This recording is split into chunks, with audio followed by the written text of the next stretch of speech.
سؤال اتسأل كتير قوي الفترة اللي فاتت دي، ولما يعني قلت عامل فيديو كتير جدا قال لي يا دكتور قولي فعلا انتي بدأت ازاي او عملت ايه او مكملة ازاي.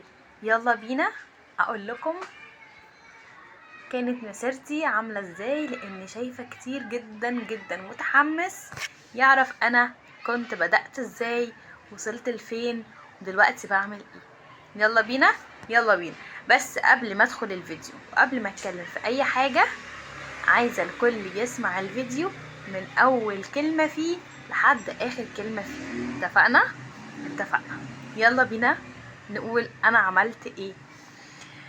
هتفكروني بحاجات كتير قوي مريت بيها، بس مش مشكلة، هقول لكم كل حاجة وبسرعة علشان ما تقلش عليكم في الفيديو. اول حاجة هتكلم فيها واقول لكم، فاكرين الفترة بتاعة الكورونا؟ اول ما ظهرت الكورونا كانت ظاهرة في وقت ما كنت انا بتخرج. كل الناس كانت مشغولة، وكانت كل الناس ملهية في العزلة والحاجات اللي هم كان من بعد الساعة 8 مفيش حد بيخرج والكلام ده كله. في الوقت ده انا كنت خلاص بمتحن علشان اخلص واتخرج. الوقت دوت نفسيتي كانت فيه وحشة جدا، علشان خاطر كنا كل ما نيجي نمتحن او كل ما نيجي نعمل حاجة الامتحان يتأجل، اكتشفوا ان في حالات جديدة في الكلية مش عارفة ايه الكلام ده كله. وبعد كده خلاص نزلنا وامتحنا والدنيا تمام، واتخرجنا ومناقشة المشروع وخلصنا كل حاجة وامتحنا العمل. وانا في حفلة التخرج طلع الدكتور وهي بتتكلم معانا وقالت لنا يا جماعة دي مش نقطة نهاية، لا دي نقطة بداية. فما اقتنعتش بكلامها. بس وانا في الكلية او بعد ما خلصت او في الاواخر كده مش فاكرة قوي، اكتشفت ان في حاجة اسمها خدمة عامة.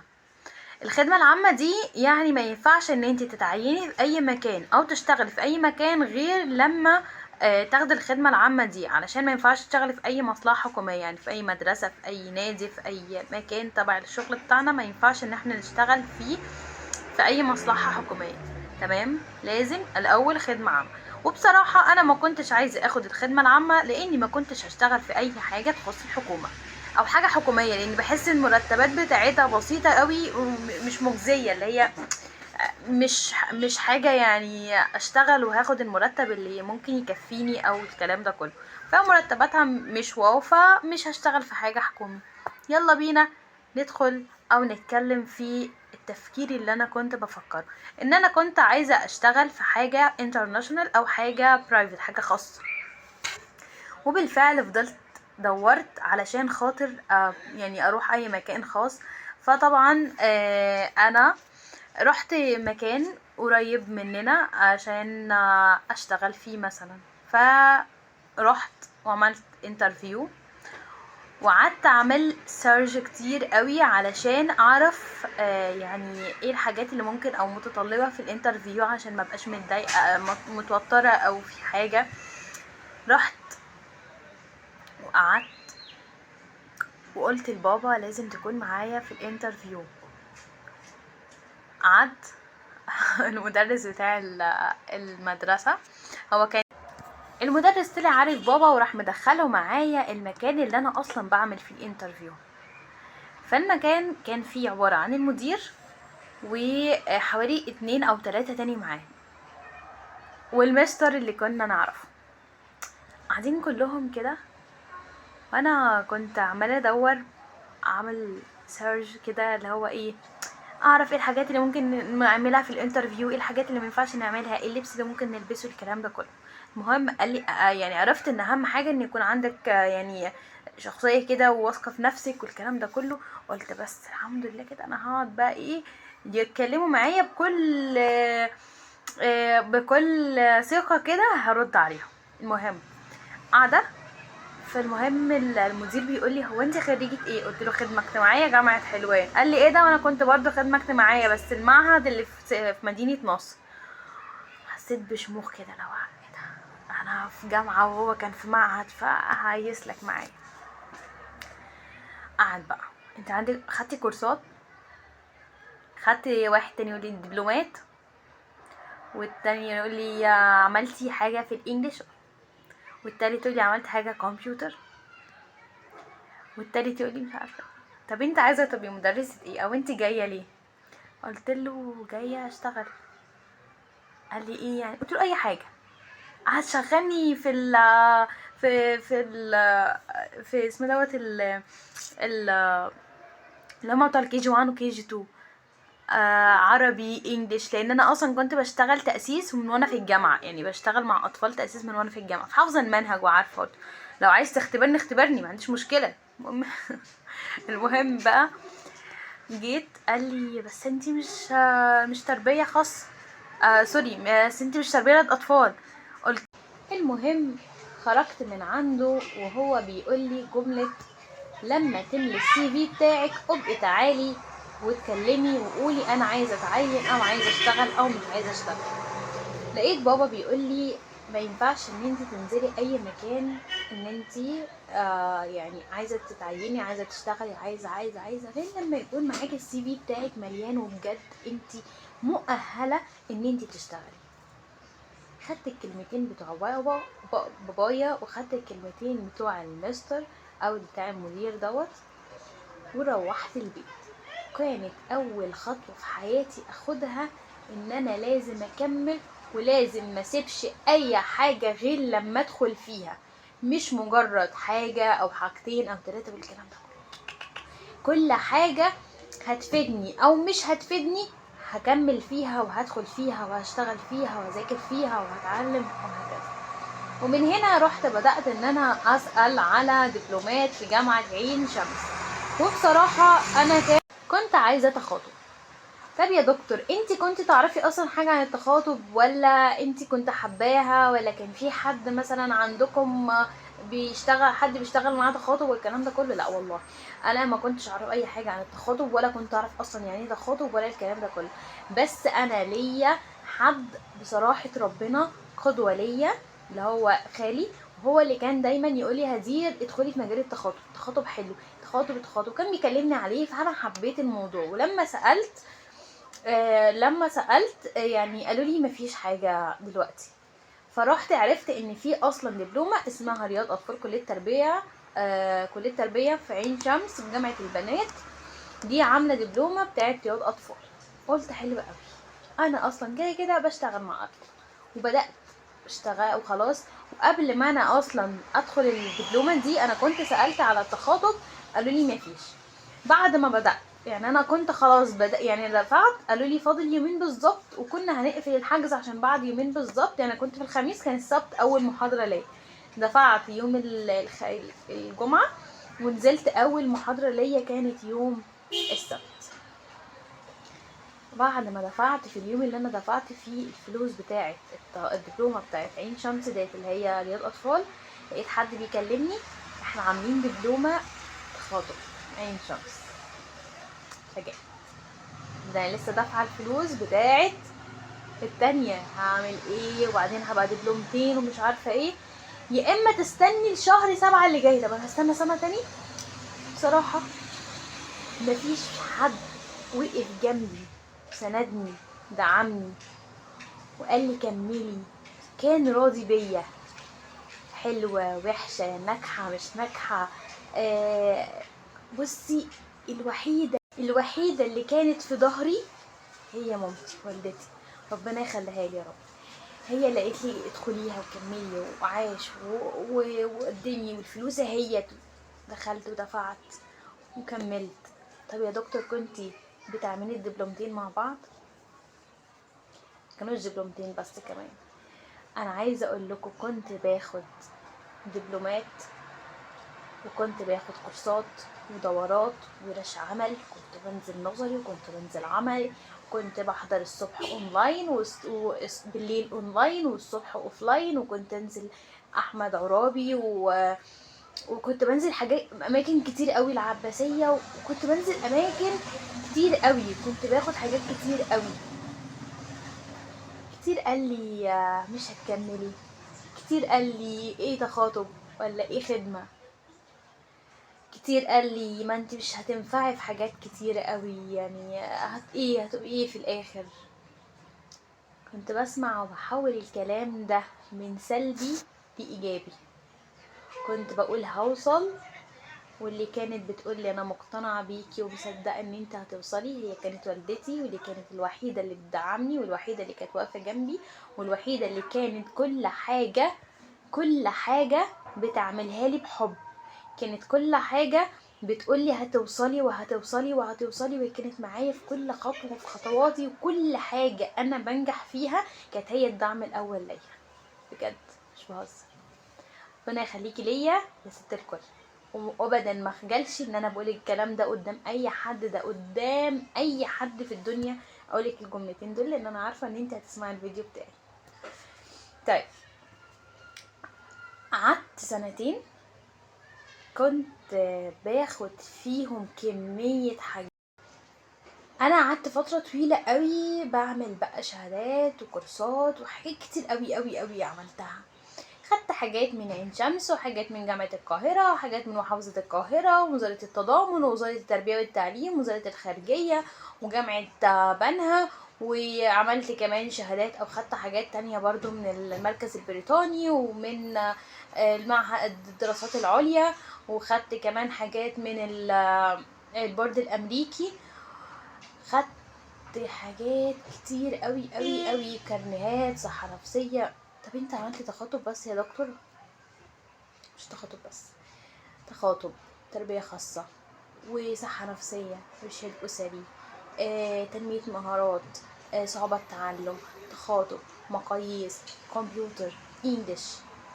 ده كمان خدت حاجات من جامعة بنها، حتى الإسعافات الأولية ما سبتهاش في حالها. حتى اللي قالوا لي طب انت واخدة إسعافات أولية ليه؟ بتضيعي وقتك وبتاخدي محاضرات، والمحاضرة كانت بتقعد 3 ساعات و4 ساعات. معلش يا جماعة، أنا ما بعملش حاجات لشغل بس. انا ما كنتش يعني حاجات مش لشغلي. انا ممكن اعمل حاجة تفيدني انا في المستقبل، تفيد هدير، مش شرط ان انا اشتغل فيها. عملت حاجات كتير قوي قوي، تنمية بشرية، زي ما قلت لكم كمبيوتر وانجلش، حاجات كتيرة كنت باخدها اونلاين. طيب، بعد كده شايفة ان انا باخد حاجات كتير وعايزة اطبق، وبدأت خدت حالات واشتغلت مع حالات، بس كنت حاسة اني عايزة اكتر، اشتغل اكتر. بدأت عملت جروب. الجروب دوت كان بادئ فيه حوالي معايا 5-6 متهيألي، يعني مش كتير، بس ما وقفتش. قلت 5-6 تاني هيجيبوا، وبدأت ان انا اشير اللينكات بتاعت الجروب، وبدأت اتعامل مع الامهات بقى، المامز الحلوين اللي دايما موجودين معايا في كل حاجة. بدأت ان انا اعمل الفيديوهات وانزل، والاقي مامز كتير بترد وبتتكلم، عايزين مشكلة ايه نتكلم عنها. بدأت كمان يبقى ليا مرجع، لان انا اصلا زي ما بقول دلوقتي للطلبة بتوعي، اني من صفات الاخصائي اني لازم يكون عنده معلومات كتير قوي، وعنده خبرة كتير قوي، وعنده حاجات كتير قوي يعرفها. يعني ما تجيش تيجي تقولك عندي مشكلة مع ابني في كذا، وانت تيجي تقولي لها طب معلش يعني هستفسر او هعرف او هدور وبعد كده ارد عليكي. لا، لازم الاخصائي يكون عنده كل حاجه يبقى عارفها ومفهمها عشان يقدر يرد على اسئله المامس كلها.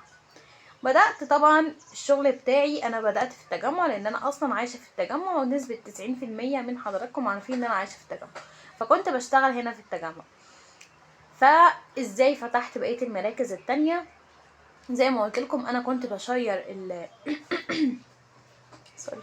فكنت بفتح، يعني كان عندي زي ما قلت لكم الجروبات بتاعتي، كنت بشير اللينكات بتاعتها. فكانت في ناس من حلوان، ومن المعادي، ومن صقر قريش، ومن من من كل حته بقى، يعني من كل حته كان ناس كتير قوي بتدخل من محافظات، الكلام ده كله. بدأت لقيت في ناس كتير قوي في حلوان حابة ان انا اكون معاهم، ولما بدأت ان انا قلت ممكن انزل حلوان، لقيت ناس جايالي، وبدأت اول ما حسيت ان في ناس بدأت ونزلت وفتحت مكان هناك. وفي نفس الموضوع برضو في المعادي وفي صقر قريش، لما لقيت ان في ناس حابة والبساتين حابة، رحت عملت كده ورحت فتحت برضو مكان هناك. تمام. طيب ايه تاني؟ بدأت عملت قناة على اليوتيوب، وكنت في الاول مكسوفة بصراحة ان انا اعمل فيديوهات بوشي يعني او كده، كنت بتكسف ان انا اقف قدام كاميرا او اتكلم. وزي ما قلت لكم، اللي كان مشجعني ان انا يعني اعمل فيديوهات وكده كان برضو خاله، قعد يقول لي اعملي الحاجات دي كلها. ونزلت فيديوهات، زي ما بقول لكم دلوقتي اهو بعمل فيديو بتلقائيه جدا وبتكلم معاكم. والله يعني انا بحس ان الكل متقبل حاجه زي كده، وان الكل بيسمع، وان الكل بيستفاد. واللي عرفته ان في مامس كتير قوي قوي قوي بتقول لي ان بناتها بيقعدوا يتفرجوا كمان عليا. يعني البنات مثلا ايه، في ابتدائي، في اعدادي، وفي ثانوي، والطلبه برضو في الجامعه والكلام ده كله. بعد كده اكتشفت ان في ناس بتجيلي من بره مصر. بمعنى ايه؟ يعني مثلا ناس بتبقى متابعاني وبتيجي اجازات من السعوديه، من الامارات، من الكويت، من الكلام ده كله، من العراق. كانوا بيجوا لي بقى، يعني بيجوا اجازه الاجازه هنا يعني هم اصلا مصريين، ولما بيجوا اجازات ليهم عند اهلهم هنا في مصر كانوا بينزلوا يأجروا مكان ويقعدوا في التجمع او يقعدوا في اي مكان قريب منهم، وكانوا بيجولي. بدأت كده ان انا بشتغل مع ناس او مع حالات بره مصر. بس بعد كده بدأت ان انا خدت خطوة ان انا اشتغل مع طلبة، وبدأت ان انا اشتغل مع ادي كورسات والكلام ده كله واحدة واحدة. بصوا انا بدأت الموضوع تدريجيا. من اول ما دخلت كلية خدمة اجتماعية، وانا كان في ناس كتير قوي تقولي يا هدير ايه خدمة، مش هتطلعي منها حاجة، مش هتوصلي لحاجة، اخرك مش عارفة ايه الكلام ده كله. بدأت عملت قناة على اليوتيوب، وكنت في الاول مكسوفة بصراحة ان انا اعمل فيديوهات بوشي يعني او كده، كنت بتكسف ان انا اقف قدام كاميرا او اتكلم. وزي ما قلت لكم، اللي كان مشجعني ان انا يعني اعمل فيديوهات وكده كان برضو خاله، قعد يقول لي اعملي الحاجات دي كلها. ونزلت فيديوهات، زي ما بقول لكم دلوقتي اهو بعمل فيديو بتلقائيه جدا وبتكلم معاكم. والله يعني انا بحس ان الكل متقبل حاجه زي كده، وان الكل بيسمع، وان الكل بيستفاد. واللي عرفته ان في مامس كتير قوي قوي قوي بتقول لي ان بناتها بيقعدوا يتفرجوا كمان عليا. يعني البنات مثلا ايه، في ابتدائي، في اعدادي، وفي ثانوي، والطلبه برضو في الجامعه والكلام ده كله. بعد كده اكتشفت ان في ناس بتجيلي من بره مصر. بمعنى ايه؟ يعني مثلا ناس بتبقى متابعاني وبتيجي اجازات من السعوديه، من الامارات، من الكويت، من الكلام ده كله، من العراق. كانوا بيجوا لي بقى، يعني بيجوا اجازه الاجازه هنا يعني هم اصلا مصريين، ولما بيجوا اجازات ليهم عند اهلهم هنا في مصر كانوا بينزلوا يأجروا مكان ويقعدوا في التجمع او يقعدوا في اي مكان قريب منهم، وكانوا بيجولي. بدأت كده ان انا بشتغل مع ناس او مع حالات بره مصر. بس بعد كده بدأت ان انا خدت خطوة ان انا اشتغل مع طلبة، وبدأت ان انا اشتغل مع ادي كورسات والكلام ده كله واحدة واحدة. بصوا انا بدأت الموضوع تدريجيا. من اول ما دخلت كلية خدمة اجتماعية، وانا كان في ناس كتير قوي تقولي يا هدير ايه خدمة، مش هتطلعي منها حاجة، مش هتوصلي لحاجة، اخرك مش عارفة ايه الكلام ده كله. وزي ما قلت لكم في ناس كتير قوي مش عارفة اصلا يعني ايه خدمة اجتماعية. اي حد يتكلم يعني ايه اصلا خدمة اجتماعية، ايه الخدمة الاجتماعية دي، اقل كلية. هما ما دخلوش اصلا خدمة اجتماعية عشان يعرفوا الكلية دي بتدي ايه او بتعمل ايه او طلعت مين. عايزة اقول لكم كلمة، حبي كل حاجة ربنا كتبها لك. انتوا تعرفوا ان احنا اصلا من غير من غيرنا المجتمع يقع. ايه ده يا دكتور، للدرجة دي؟ للدرجة دي. احنا ممكن نكون في المدارس، لازم نكون في المدارس، لازم نكون في البنوك، لازم نكون في محاكم الأسرة، لازم نكون في النوادي، لازم نكون في دار المسنين، لازم نكون في دار الأيتام، لازم نكون في اللي هم بتوع المعاشات. لازم نكون في كل حاجة في المجتمع، لان احنا اصلا اساس المجتمع. احنا بندرس خدمة فرد، بندرس خدمة جماعة، بندرس سياسة، بندرس اقتصاد، بندرس عنصر بيولوجي، بندرس علم نفس، بندرس حقوق انسان، بندرس حاجات كتير بندرس شباب مسنين. كل حاجة في المجتمع احنا يا شباب، احنا اللي بنوعي كل حد طالع، نقوله تعمل ايه وما تعملش ايه. احنا اللي بنبقى حابين الاطفال تقعد معانا، والاطفال حبانا نقعد معاهم. محدش هيعرف الكلام ده غير اللي هم دخلوا تعليمي، ودخلوا شافوا المدارس والبلاد عاملين ايه في المدارس. احنا اللي بندي الصحة النفسية. فاللي يقولك انت داخله خدمه اجتماعيه، اقول له معلش انت مش عارف احنا ايه اصلا بناخده جوه. لو انت مهندس يبقى انت بتدرس معمار بس، او بتدرس حاجه تخص الهندسه بس. لو انت دكتور يبقى برضو بتدرس حاجه تخص البشر بس، او ايه الحاجات اللي ممكن شخص يتعب او الكلام ده كله. لو انت مدرس يبقى انت بتشرح بس. لو انت محامي يبقى انت محامي بتدافع عن الناس بس. انت درست حاجة او جزء بسيط من الحاجات اللي احنا بندرسها في المجتمع كله. احنا بندرس ازاي نتعامل مع الناس، ازاي نتعامل مع بشر، ازاي نتعامل مع فرد، وازاي نتعامل مع جماعة، ازاي نتعامل مع واحد صغير، وازاي نتعامل مع واحد كبير. اتعلمنا ودرسنا ان احنا ازاي نخلي الناس كلها تسأل علينا وتدور علينا. احنا برا لينا اهمية كبيرة قوي، وجوه لينا اهمية اكبر واكبر. احنا بنفيد مجتمع مش بنفيد نفسنا. اتفقنا؟ اتفقنا. ونصيحة مني، ما تحاولوش ان انتوا تسمعوا اي كلمة سلبية من اي حد سلبي بيديكم اي حاجة فيها نيجاتيف. كبر دماغكم. اي حد يقول اي كلمة طلعيها من هنا وخرجيها من هنا، زي ما بيقولوا بجد. انا بتكلم معاكم كاخت ليكم، فاهمين؟ حاولي اي حاجة